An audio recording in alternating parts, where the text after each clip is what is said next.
Okay, we're going to compare 3 different shoes to explain to you what barefoot shoes are, because there's some confusion between some people, and there's a lot of really long videos explaining it, and it's not that complicated.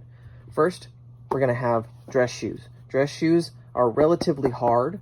They have a big heel, and it goes down and oftentimes wraps up a little bit, forcing your toes up. So it puts your heel a little bit raised, and it pushes your toes up in a kind of strange, unnatural position.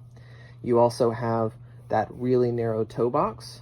Now, we're not talking about the width here. A lot of people get confused and think that we're talking about this width. Wider shoes, like if you buy shoes that say wide, they're usually wider here. A barefoot shoe is going to be wider here, which is more important to spread your toes out, at least in my opinion. Then we have like a running shoe. Very similar, big heel, very squishy, a lot of cushion that you get from that.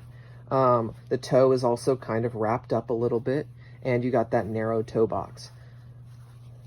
With a barefoot shoe, on the other hand, you have a wide toe box, wide up here. It comes to a slight point here, but for the most part, it's much wider. It's much more noticeable when you're wearing them, but yes, very wide in the toe box.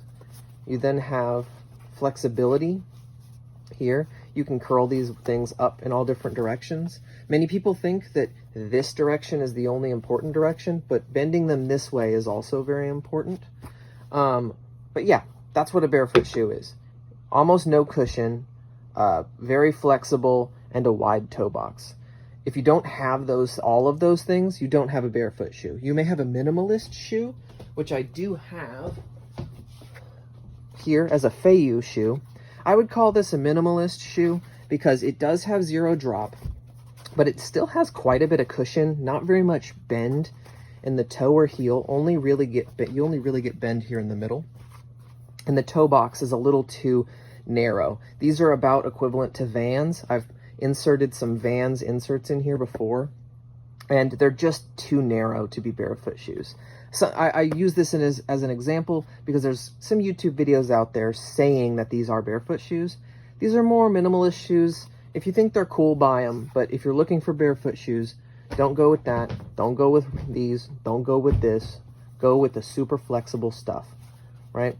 These are pretty cheap on Amazon. You also have lots of expensive options too. But there you go. Easy, simple.